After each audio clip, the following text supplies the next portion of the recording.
નમસ્કાર મારા વાલા ગુજરાતી મિત્રો, અલગ ઘણી લોક સાહિત્ય ચેનલમાં આપનું સ્વાગત છે.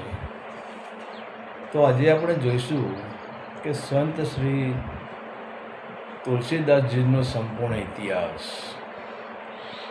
તો જે તુલસીદાસે રામચરિત્ર માનસની રચના કરી અને જે તુલસીદાસને હનુમાનજીએ સાક્ષાત દર્શન દીધા અને ત્યાર પછી હનુમાનજીએ જે તુલસીદાસજીને રામના દર્શન કરાવ્યા અને ત્યાર પછી કહેવાય છે કે તુલસીદાસજીએ જે રામચરિત્ર માનસની એક રચના કરી અને એમાં ચોપાઈઓ, છંદ અને દુહાથી સંપૂર્ણ રીતે રામચરિત્ર માનસની જેને રચના કરી એવા તુલસીદાસનું આપણે જો જીવન ચરિત્ર જોઈએ તો એ કોણ હતા, એમના પિતા કોણ હતા, એમનો જન્મ ક્યારે થયો, એમની માતા કોણ હતા, આ તમામ ઇતિહાસ આપણે જો એમનો જાણવો હોય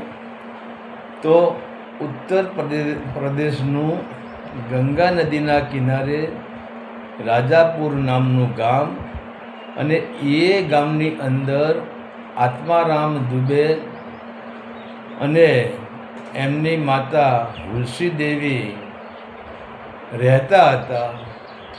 પણ કહેવાશે કે હુલસી દેવીને ગર્ભધારણ થયો.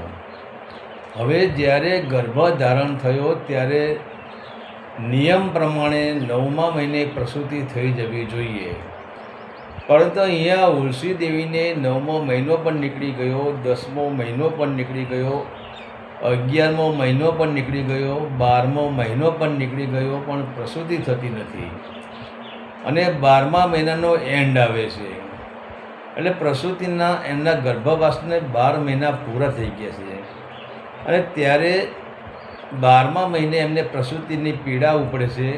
ત્યારે હુલસી દેવી પોતે ઘરમાં હશે અને ત્યારે આત્મારામ દુબે પોતે ઘરની બહાર એટલે કે એમની આશ્રયમાં બેઠા બેઠા વિચાર કરે છે કે આ હુલસીને 12 મહિને પ્રસૂતિની પીડા ઉપડી છે, તો હવે આનું શું થશે? અને કહેવાશે કે આત્મારામ દુબેના ત્યાં કામ કરવાવાળી એક દાસી પણ હતી. અને પછી તો ત્યાં બધી સ્ત્રીઓને બોલાવી લાવે છે, દાયણોને બોલાવી લાવે છે. અને આત્મારામ દુબે પોતે બહાર બેઠા છે અને ત્યાં દાસી આવીને કહે છે કે હે આત્મારામ, તમારા ત્યાં દીકરાનો જન્મ થયો છે. પરંતુ હવે આત્મારામ દુબે વિચાર કરે છે કે મારી હુલસીએ 12 મહિના સુધી આ બાળકને ગર્ભમાં રાખ્યું છે, તો એને કંઈ તકલીફ તો પડી જશે. ત્યારે એ આત્મારામ દુબે દાસીને કહે છે કે ભાઈ પુત્રનો જન્મ થયો તો આનંદની વાત છે, પણ મારી હુલસીનું શરીર કેવું છે, એને કોઈ તકલીફ તો નથી ને? ત્યારે દાસી કહે છે કે હજુ એ હોશમાં આવ્યા નથી. અને જ્યારે પછી આત્મારામ દુબે જ્યાં આ પ્રસૂતિ હોય છે, જ્યાં હુલસીની, અને હુલસી જ્યાં ખાટલામાં પડ્યા હોય છે એ ખાટલામાં જાય છે અને હુલસીના જ્યાં કપાળે હાથ આત્મારામ જે દુબે એમની પત્ની પર હાથ મેલે છે. અને એ ટાઈમે તો એવી ઘટના ઘટે છે કે જે તાજો જન્મેલો બાળક એ હે રામ બોલે છે. અને હે રામ બોલે છે કે આત્મારામ દુબેને થોડું બાળક પ્રત્યે વાલ તો જાગે જ છે, પણ જ્યારે એમની પત્નીના કપાળે હાથ મેલે છે ત્યારે કપાળ ઠંડુ પડી ગયું હશે. એટલે કે હુલસીએ એનું શરીર છોડી દીધું હોય છે. અને ત્યારે પછી હવે આત્મારામ દુબેને ઘણું જ દુઃખ થાય છે, પરંતુ હવે શું કરવું? ત્યારે પછી કહેવાશે કે આ બાળકનું નામ રામ બોલો રાખવામાં આવે છે, કારણ કે પહેલી વખત તુલસીદાસ હે રામ બોલે છે. એટલે બધા આ બાળકને રામ બોલો કહીને બોલાવે છે. અને એમ કરતાં જ્યાં આ રામ બોલાની ઉંમર સવા વર્ષની કે એવું થાય છે ત્યારે જે આત્મારામ દુબે છે એ પંડિતોને બોલાવે છે અને કહે છે કે આનું જન્મકુંડળી આને નીકાળો. અને ત્યારે કહેવાય છે કે આ તુલસીદાસનો જન્મ વિક્રમ સંવત 1532માં થયેલો અને એ પણ મૂળ નક્ષત્રમાં થયેલો હતો. હવે જ્યારે આ પંડિતો આવે છે, જ્યારે વિદ્વાનો આવે છે અને જન્મકુંડળી કાઢે છે, ત્યારે આ પંડિતો કહે છે, આ જ્યોતિષીઓ કહે છે કે આને કોઈ જંગલમાં ફેંકી દો. કારણ કે આ મૂળ નક્ષત્રમાં આનો જન્મ થયો છે અને જેના ત્યાં રહેશે એના કુટુંબનો સત્યાનાશ મળી જશે, આ માણસોને ખાઈ જશે. અને વાત પણ સાચી છે કે જન્મની સાથે જ આ તુલસીદાસે પોતાની માતાને ખાઈ ગયો, પોતાની માતાને ભડકી ગયો. તો હવે આત્મારામ દુબે તો બિચારો વિચાર કરે કે હવે બાળકને હું છોડું ક્યાં? તો એમ કરતો કરતો આત્મારામ દુબે કોઈની વાત માનતા નથી. એ આ રામ બોલાની એટલે કે તુલસીદાસને મોટો કરે છે. અને કહેવાશે કે હજી તુલસીદાસ 5 વર્ષનો જ થયો છે અને ત્યાં આત્મારામ દુબેનું અવસાન થાય છે. એટલે હવે કહેવાશે જન્મતાની સાથે માને ભડકી ગયો અને 5 વર્ષે એના પિતાને ભડકી ગયો, તો હવે આને કોણ રાખે? અને ત્યારે કહેવાશે કે દાસીને મનમાં એમ થાય છે કે મારે કોઈ બાળક નથી અને આ તુલસી દેવીનો બાળક જે રામ બોલો, જે તુલસીદાસ છે, એને હું મારા ઘરે લઈ જઈને હું મોટો કરું. તો હવે આ દાસી આ તુલસીદાસને પોતાના ઘરે લાવે છે. ત્યારે એનો પતિ કહે છે કે તને ખબર નથી પડતી કે જ્યોતિષીઓએ આના વિશે કેવી ભવિષ્યવાણી કરેલી છે કે જેના ઘરમાં આ બાળક રહેશે એના ઘરમાં સત્યનાશ નીકળી જશે, આ લોકોને ખાઈ જશે. પણ એમ કરતાં દાસી એના પતિનું કહેવું માનતું નથી અને કહે છે કે આપણે પણ ક્યાં બાળક છે, તો આને આપણે મોટો કરીએ. અને એવું થોડું બને કે આ જ બાળક એના જેના ઘરે આને ભડકી જાય એ માણસ મરી જાય, આવું તો ક્યાંથી બને? તો પછી એનો પતિ કહે તારી મરજી. અને હવે આ દાસીના ઘરે આ તુલસીદાસ મોટો થાય છે અને ત્યાં કહેવાશે કે દાસીનું પણ અવસાન થાય છે. અને એટલે એ દાસીનો જે પતિ હતો એ તુલસીદાસને ત્યાંથી મારીને કાઢી મૂકે છે, ત્યાંથી ધક્કા મારીને કાઢી મૂકે છે. અને ત્યાર પછી કહેવાશે કે હવે એટલી નાની ઉંમરમાં એ તુલસીદાસ ભટકે છે, એને કોઈ બટકું રોટલો પણ ખાવા આપતું નથી, ભીખ માગે છે. ભીખ માગીને તુલસીદાસ પોતાનું પૂરું કરે છે, પણ એને કોઈ રાખતું નથી. કારણ કે દરેકને ખબર પડી ગઈ હતી કે આ જે રાજાપુરામાં દરેકને ખબર પડી ગઈ હતી કે આ તુલસીદાસ છે એ મૂળ નક્ષત્રમાં એનો જન્મ થયેલો છે અને જેના ત્યાં એને રાખે એની માને ભડકી ગયો, એના બાપને ભડકી ગયો, દાસી લઈ ગઈ તો દાસીને પણ એ ભડકી ગયો. એટલે આ બાળકને કોઈના ઘરે રખાય નહીં.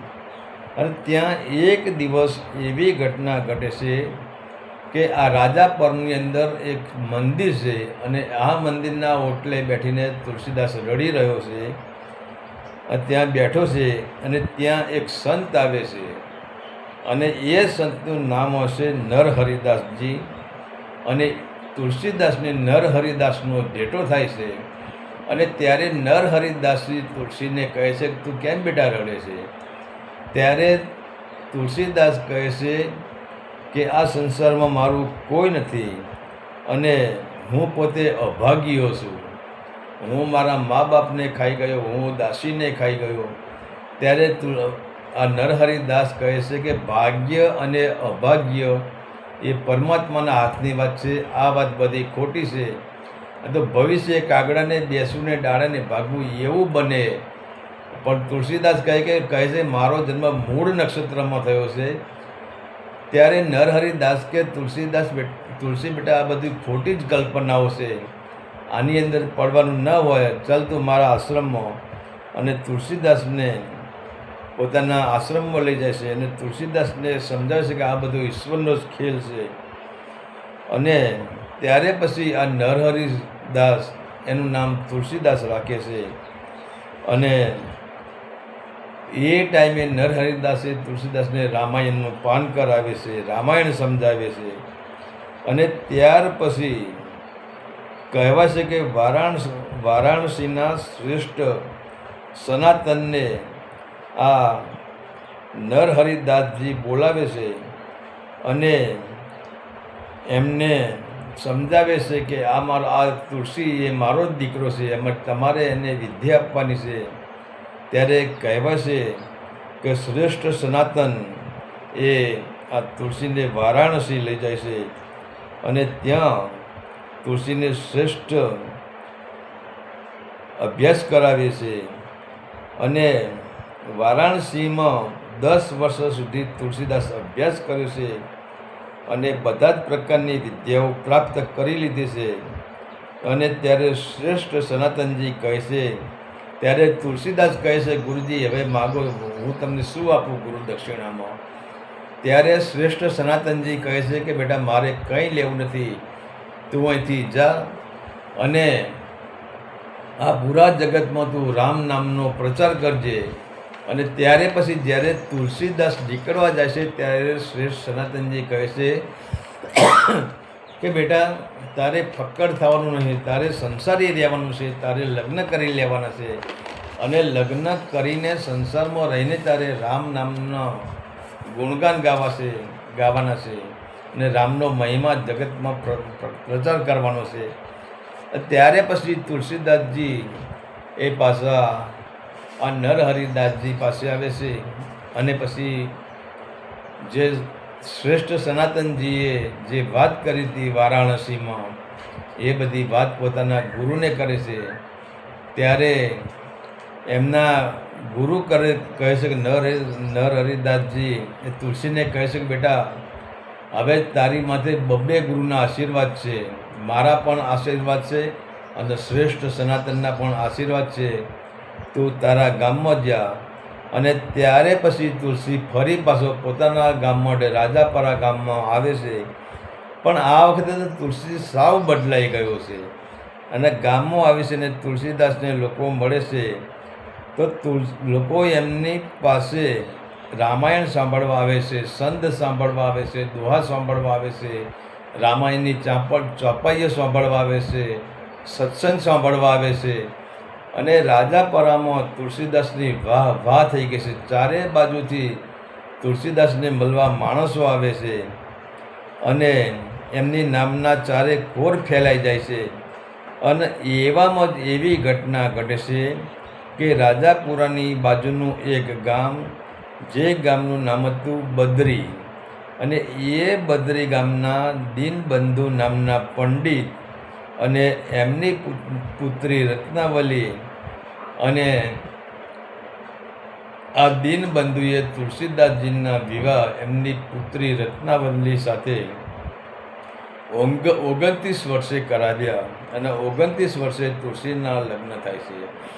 પરંતુ તુલસીદાસ એ રત્નાવલીમાં એટલા બધા મોહિત થઈ જાય છે, રત્નાવલી સાથે એટલો બધો પ્રેમ કરે કે રત્નાવલી વગર એક ઘડી પણ રહી શકતા નથી અને રત્નાવલીથી એ દૂર રહી શકતા નથી. તો તુલસીદાસને એક સમય એવું બને છે કે તુલસીદાસને 2 દિવસ માટે બહાર જવાનું થાય છે. ત્યારે હવે તુલસીદાસને 2 દિવસે 2 વર્ષો જેવા લાગે છે. ક્યારે ઘેર જતો રહું, ક્યારે ઘેર જતો રહું, ક્યારે રત્નાવલીનો મળી રહું, ક્યારે રત્નાવલીનું મુખ જોઈ લઉં. આમ 2 દિવસ એમનાથી નીકળી શકતા નથી.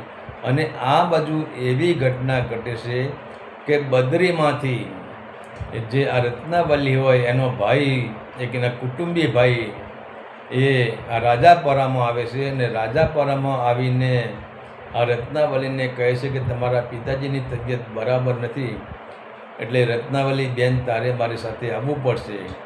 પણ હવે રત્નાવલી વિચાર કરશે કે જો હું જઈશ તો તુલસી મને ક્યાં છૂટશે. એટલે રત્નાવલી એક ચિઠ્ઠી બનાવી, ચિઠ્ઠીમાં લખી દેશે અને ચિઠ્ઠી મૂકીને જાય છે. જ્યાં ભગવાનની સ્થાપના કરી હતી ત્યાં ચિઠ્ઠી મૂકે છે અને ચિઠ્ઠીમાં લખ્યું છે કે હું બદરી જાઉં છું, મારા પિતાજીના ત્યાં જાઉં છું અને હું 2 દિવસમાં પાછી આવવાની છું, એટલે તમે મારી કોઈ ચિંતા કરતા નહીં. આટલું ચિઠ્ઠી મૂકીને ત્યાં જતી રહેશે. અને હવે તો અહીંયા ઘટના એવી ઘટે છે કે રત્નાવલી જાય છે અને એ જ દિવસે સાંજે આ તુલસીદાસ ઘરે આવે છે અને ઘરે આવીને જુએ છે તો આ રત્નાવલી ક્યાંય દેખાતી નથી. એટલે તુલસીદાસ ગાંડાની માફક રત્નાવલી રત્નાવલી રત્નાવલી કરતો હોય છે. ક્યાં ગઈ રત્નાવલી, ક્યાં ગઈ? આજુબાજુવાળાને પૂછે કે મારી રત્નાવલી ક્યાં ગઈ? પાગલ થઈ ગયા હોય છે. અને એમ કરતાં કરતાં એમની નજર જે મંદિરમાં જાય છે તો એક ચિઠ્ઠી પડી હોય છે અને તુલસીદાસજીને ચિઠ્ઠી વાંચે છે. ત્યારે ચિઠ્ઠીમાં લખેલું કે મારી તમે કોઈ ચિંતા કરતા નહીં, બાપુજીની તબિયત સારી નથી, એટલે 2 દિવસ માટે હું મારા ભાઈ સાથે બદરી ગઈ છું. અને પછી તો તુલસીદાસ પાગલ થઈ જાય છે. પણ અને એ દિવસે પણ ચોમાસાનો દિવસ.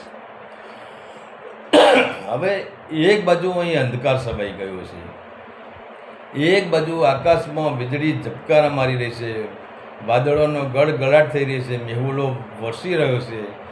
અને આવા ભયંકર વરસાદમાં જે આ તુલસીદાસ છે એ પોતાના ઘરેથી એટલે કે રાજાપરાથી એમના સાસરી એટલે કે બદરીમાં જવા માટે તૈયાર થઈ જાય છે.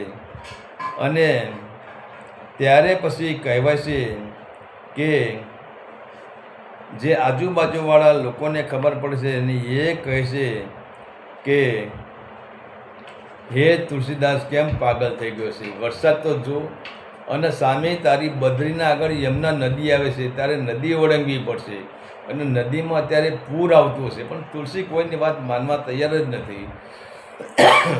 અને એમ કહેવાય છે કે જ્યારે આવા વરસાદમાં, તોફાનમાં, વાવાઝોડામાં જ્યારે બદરી આવે છે તો પહેલી યમુના નદી પાર કરે પછી બદરી ગામ આવે. હવે યમુના નદીમાં એવી ઘટના ઘટે છે કે એક માણસ પાણીમાં તણાઈને જતો હોય છે, એની લાશ પાણીમાં તણાઈને જતી હોય છે. તો એ વીજળીના ઝબકારામાં તુલસીદાસ જોઈ લે છે કે આ નાવડું છે. ભાઈ હવે એને ખબર જ નથી, એને ભાન જ નથી કે આ શું છે. અને એ લાશ ઉપર એ બેસી જાય છે અને લાશ ઉપર તરતો હામા કિનારે જાય, લાશ જાય છે અને ત્યાં જાય છે તો તુલસીદાસ બહાર નીકળી જાય છે. તો એના મનમાં એમ કે હું એક હોડીમાં બેસીને આવ્યો, પણ અને એની પત્નીમાં એટલો બધો પાગલ થઈ ગયેલો હતો અને એ શેખ મડદા ઉપર બેસીને એના સસરાના ઘેર જાય છે. પણ ત્યાં આગળથી દરવાજો બંધ હોય છે. એટલે તુલસીદાસ વિચાર કે દરવાજો ખખડાવો તો બધા જાગી જશે, એટલે બાજુની જ દિવાલ છે કે થેકીને ઉપર જતો રહો. હવે અહીંયા જો તો વરસાદના કારણે એક નાગ બિચારો ત્યાં દિવાલ ઉપર પાણીથી બચવા લબડી રહ્યો છે વાંટી મારીને, અને તુલસીદાસ એ નાગનું પૂંછડું પકડે છે અને તુલસીદાસના મનમાં કાં દોરડું છે.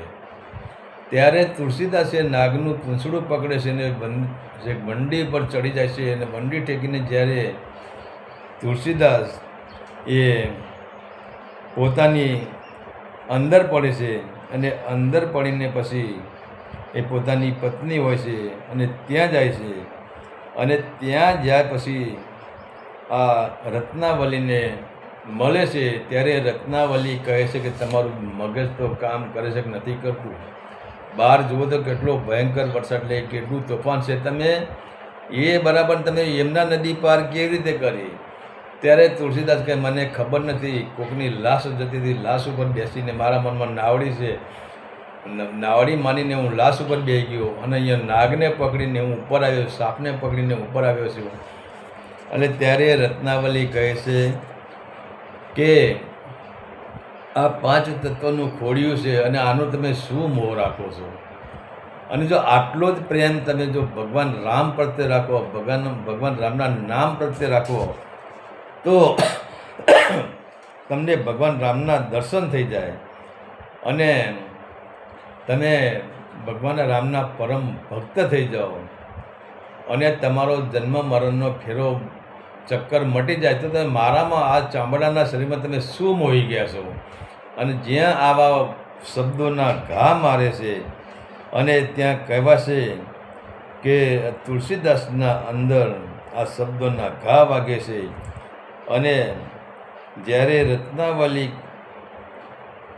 આવા શબ્દોના ઘા મારે છે ત્યારે તુલસીદાસજી કહે છે, તુલસીદાસજીને ભાન થઈ જાય છે કે ખરેખર આ કાયા ગમે એટલી સુંદર હોય પણ આ છેવટે માટીમાં મળી જવાની છે. અને જો આ કાયાનો હું શા માટે મોહ રાખું છું, આ કાયાને હું કેમ પ્રેમ કરું છું?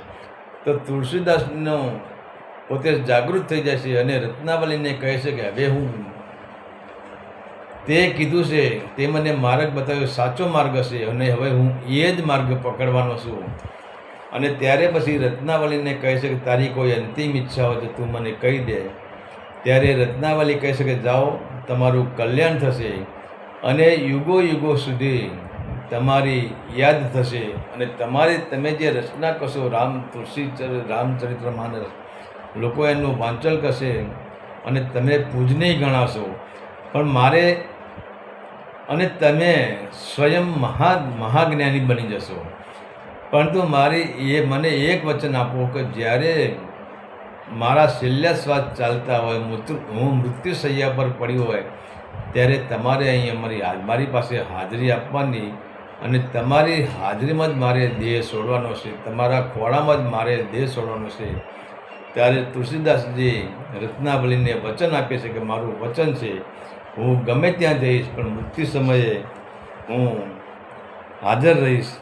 અને પછી ત્યાંથી આ તુલસીદાસજી નીકળી જાય છે અને પછી વારાણસીમાં જાય છે અને ત્યાં રામકથા કરે છે.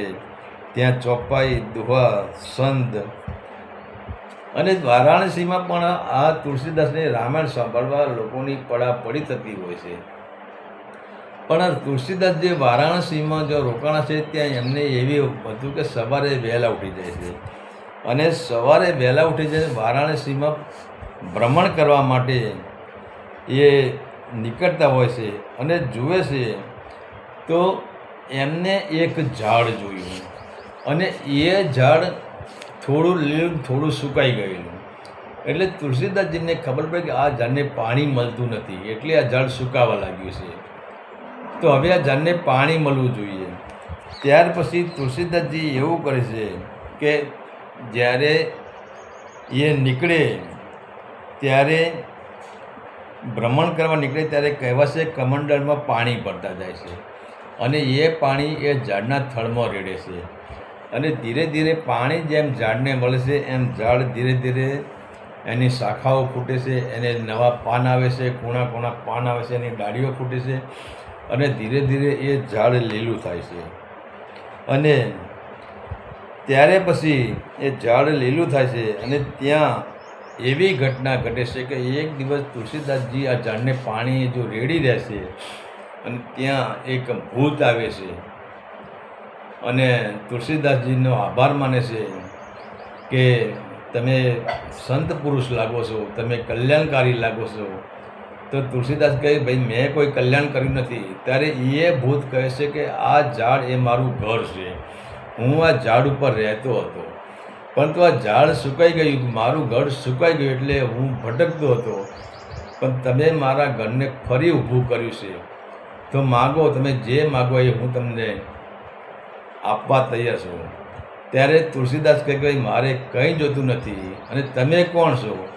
ત્યારે એ ભૂત કહે છે કે હું પણ એક સંત હતો, પણ મારી અમુક પ્રકારની વાસનાઓ રહી ગઈ એટલે મારે સંતમાંથી ભૂત યોનિમાં મારે આવવું પડ્યું. તો તુલસીદાસજી કહે તમે સંત હોય તો ચોક્કસ કામ કરી શકો. ત્યારે તુલસીદાસજી કહે છે કે તમારે એક કામ કરો. કે શું? મને તમે હનુમાનજીના દર્શન કરાવો કે રામના દર્શન કરાવો. ત્યારે હવે આ ભૂત કહે છે કે હું દર્શન તો તમને ન કરાવી શકું, પણ હું તમને એક આઈડિયા આપી શકું. મારા આઈડિયા પ્રમાણે તમે એક કામ કરો તો તમારે હનુમાનજીના દર્શન તમને થઈ જશે. અને ત્યારે પછી કહેવાય છે કે જે આ ભૂત છે એ તુલસીદાસજીને કહે છે કે તમે વારાણસીમાં તમે જે રામકથા કરો છો કે હા હું રામકથા કરું છું. તો કંઈ તમારી કથામાં રામ ભગવાન રામ અને હનુમાનજી સાક્ષાત તમારી કથા સાંભળવા આવે છે. તો પછી તુલસીદાસજી પણ હવે મને શી ખબર કે એટલા બધા પબ્લિકમાં કયા રામ છે ને કયા હનુમાનજી છે, હું ક્યાંથી ઓળખી શકું? ત્યારે આ ભૂત કહે છે કે તમારે એક નજર રાખવાની કે જ્યાં તમારી કથા ચાલુ થાય એ પહેલાં એક વૃદ્ધ અવસ્થાવાળો એક માણસ આવીને બેસી જતો હોય છે, અને તમારી કથા જ્યારે પૂરી થઈ જાય અને ત્યારે પછી એ વૃદ્ધ અવસ્થાવાળો માણસ તમારી કથા પૂરી થઈ ગયા પછી છેલ્લે તમારા સામું જોઈને એ ત્યાંથી નીકળી જશે. ત્યારે તુલસીદાસજી હવે આ ભૂતની વાત મગજમાં રાખે છે અને તુલસીદાસજી કથા કરશે, અને ભૂતે કહ્યું એ સૌથી પહેલાં આવે છે અને સૌથી છેલ્લે જાય છે. ત્યારે તુલસીદાસજી નજર રાખે છે અને ત્રીજા દિવસે પછી તુલસીદાસજીને એક વૃદ્ધ અવસ્થાવાળો માણસ એ તુલસીદાસજીની નજરમાં આવી જાય છે, અને તુલસીદાસજી જોવે છે કે તુલસીદાસજી હજુ કથાની શરૂઆત કરી જ નથી, ત્યાં આ વૃદ્ધ માણસ આવીને બેસી જાય છે, અને તુલસીદાસજીએ કથાની પૂર્ણાહુતિ કરી, અને એ ટાઈમે પછી તુલસીદાસના સામે નજર કરીને આ વૃદ્ધ માણસ ચાલવા લાગ્યો છે. અને ત્યારે પછી તુલસીદાસજીને ખબર છે કે માનો કે ન માનો આજ પણ હનુમાનજી હોવા જોઈએ. આ ધોળી દાઢીવાળો જે વૃદ્ધ માણસ છે, જેના માથે ધોળા બાલ છે, સફેદ દાઢી છે અને આ સફેદ કપડાં પહેરે છે, એ જ હનુમાનજી હોવો જોઈએ. અને પછી તો તુલસીદાસજી ત્યાંથી દોડે છે અને હનુમાનજીના ચરણોમાં પડી જાય છે, હનુમાનજીના પગ પકડી લે છે, અને ત્યારે પછી હનુમાનજીની સ્તુતિ કરે છે કે જય હનુમાન જ્ઞાન ગુણ સાગર, જય કપિશતી લોક ઉજાગર, રામદૂત અતુલિત બલધામા, અંજની પુત્ર પવન સુત નામા.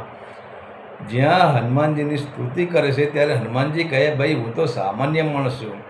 ત્યારે તુલસીદાસજીને ભૂતના વચન ઉપર વિશ્વાસ હતો, એટલે તુલસીદાસજી કે હનુમાનજી હવે મેં તમને ઓળખી લીધા છે, હવે તમારે છુપાવવાની જરૂર નથી.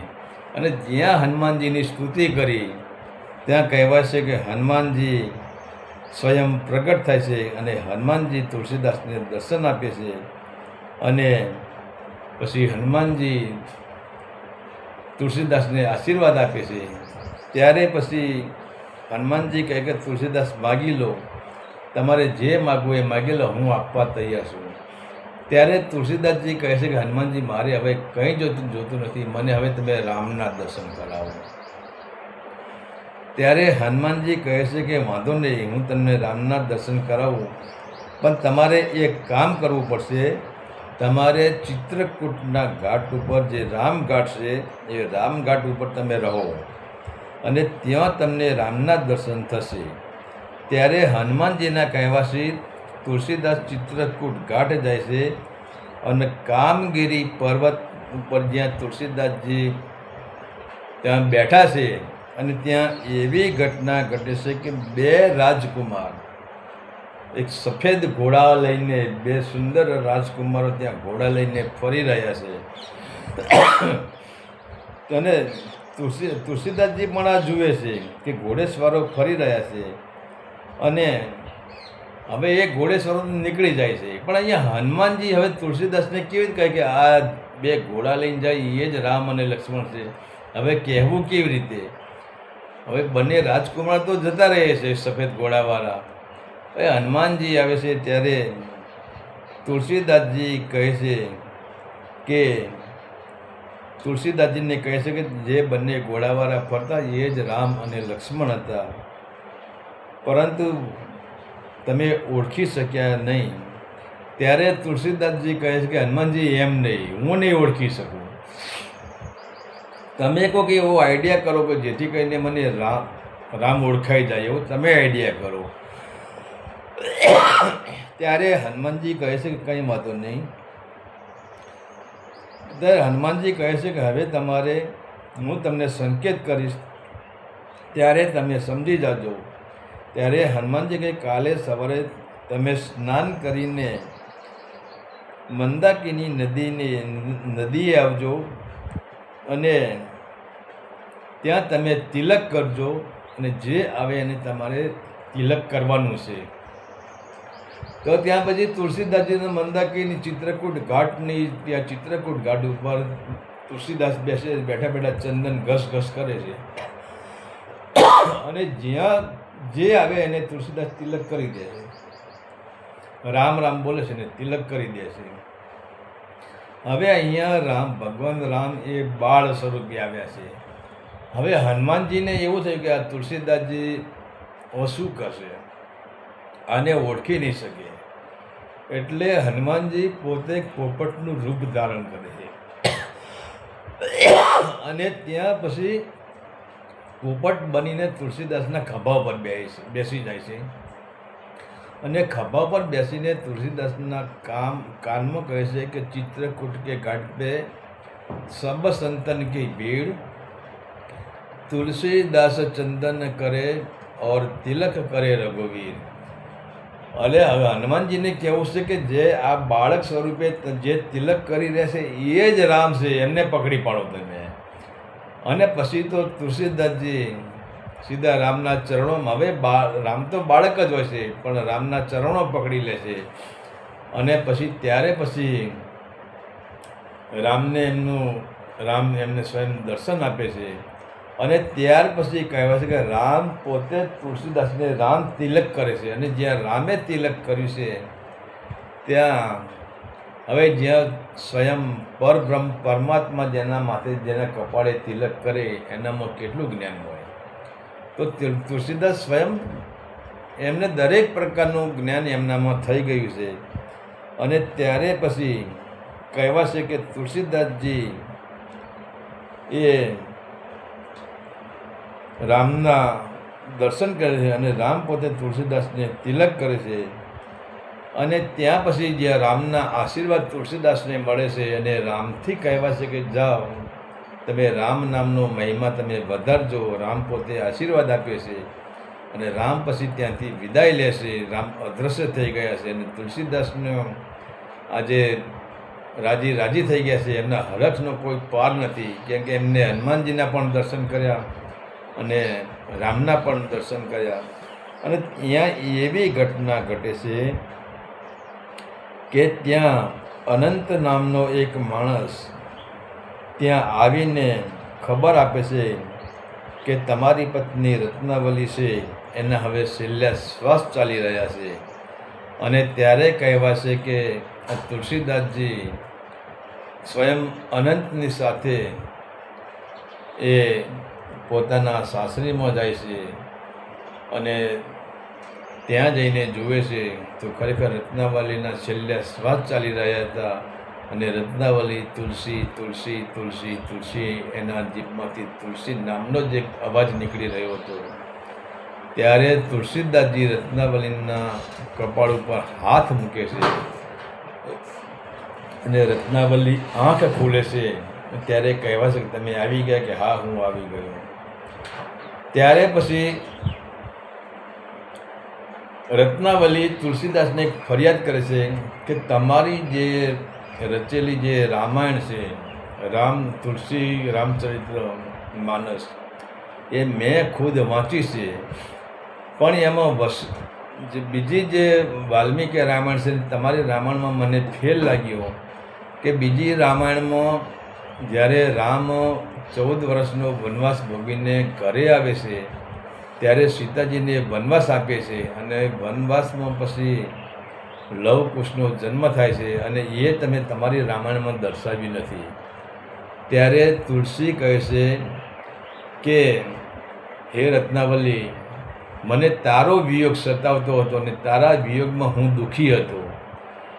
હવે એટલા માટે જ મારે રામની સાથે સીતાજીનો સાથે મારે રામનો વિયોગ કરાવવો નથી, એટલે મેં એ દ્રશ્ય ત્યાં દર્શાવ્યું નથી. અને ત્યારે પછી કહે છે, રત્નાવલી કહે છે કે હવે, ત્યારે તુલસી કહે છે કે હવે રત્નાવલીના જ્યાં છેલ્લા શ્વાસ ચાલતા છે ત્યારે કહે છે કે હવે રત્નાવલી છે એ છેલ્લે તુલસીને નમસ્કાર કરે છે અને તુલસીને કહે તમારા ખોળામાં મારું મસ્તક રાખો. અને ત્યાં કહેવાય છે કે રત્નાવલી પોતે ત્યાં દેહ છોડે છે. અને એ પછી ત્યાં એવી કહે કે તુલસી પાસે મહારાણા પ્રતાપ અને ભામાશાહ પોતે પણ આવે છે. અને જ્યારે તુલસીદાસને આ લોકો જે ફતેહપુરમાં આવે છે અને એ ફતેહપુરમાં એ ટાઈમે કહેવાય છે કે જે મુસ્લિમ વર્ગના જે માણસો હતા એ લોકો આવીને આ તુલસીદાસને પકડી જાય છે અને પછી કહે છે કે અમને જેલમાં પૂરી દેશે. અને ત્યારે પછી જેલમાં પૂર્યા પછી જે મહારાણા પ્રતાપના વિરોધી જે માણસો હતા એ તુલસીદાસને પકડી પાડે છે. અને મહારાણા પ્રતાપ અને ભામાશાહ બંને તુલસીદાસના આશીર્વાદ લેવા આવે છે.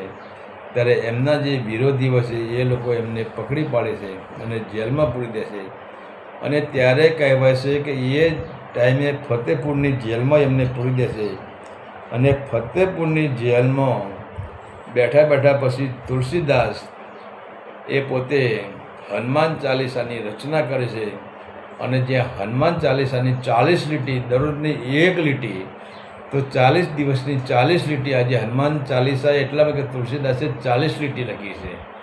અને છેલ્લે હનુમાન ચાલીસા પૂરા થઈ જાય છે અને ત્યારે તુલસીદાસ હનુમાન ચાલીસાની જ્યારે ગાય છે અને ત્યારે કહેવાશે કે વાનર ટોળી આ ફતેહપુર ઉપર ત્રાટકી છે. અને એ વાનર ટોળી ત્રાટકતો હતો. ત્યાંના જે એમના વિરોધીઓ હતા એ ત્યાંથી ભાગી જાય છે. એ મોગલો ત્યાંથી ભાગી જાય છે. અને ત્યાર પછી કહેવાય છે કે અહીં 1623માં ત્યાર પછી તુલસીદાસજી વારાણસી જાય છે. અને વારાણસીમાં જઈને રામચરિત્ર માનસને એ પૂરો ગ્રંથ લખે છે, રામાયણ લખે છે. પરંતુ એ ગ્રંથ હિન્દીમાં લખેલો હોય છે એટલે બ્રાહ્મણો હિન્દીને માન્ય રાખતા નથી. ત્યારે બ્રાહ્મણો કહે છે કે તમારો ગ્રંથ અમે પાણીમાં ફેંકી દઈએ છીએ અથવા તો સળગાવી દઈએ છીએ. ત્યારે બ્રાહ્મણો તુલસીદાસ કહે છે કે ભાઈ આ ગ્રંથ છે અને રામચરિત્ર માનસ છે, આને પાણીમાં ફેંકાય નહીં. ત્યારે કહે હવે આની પરીક્ષા કરીએ. ત્યારે બધા બ્રાહ્મણો એમ કહે છે કે શિવજીના મંદિરમાં જઈએ અને જેટલા બધા સંસ્કૃતમાં જે ગ્રંથો લખેલા છે એ બધા જ ગ્રંથોને ઉપર રાખીએ અને તુલસીદાસજીએ જે રામચરિત્ર માનસ લખ્યું છે એને સૌથી નીચે રાખીએ. અને સવારે જો ભગવાન શિવને આ ગ્રંથ પ્રિય હશે તો એ ઉપર આવી જશે. તો હવે ભગવાન શિવજીના મંદિરમાં સૌથી નીચે આ રામચરિત્ર માનસ રાખેલું છે, એના પર બીજા સંસ્કૃતના ગ્રંથો મૂકી દીધા છે અને મંદિરને લોક મારી દીધો છે. ચારે બાજુ પહેરેદાર ગોઠવી દીધા છે. પરંતુ સવારે જે આવીને જુએ છે ત્યારે રામચરિત્ર માનસ સૌથી ઉપર હોય છે. તો પછી આજે પણ આપણે રામચરિત્ર માનસને આપણે ગુણગાન કરીએ છીએ. અને ત્યાર પછી કહેવાય છે કે 1623માં હવે આ તુલસીદાસજી ત્યાં સમાધિ લીધી છે. અને આજે પણ કહેવાય છે કે વારાણસીમાં ત્યાં પણ આ તુલસી ઘાટ તરીકે એ જગ્યા ઓળખાય છે. તો આ તો તુલસીજી મહારાજનો સંપૂર્ણ ઇતિહાસ.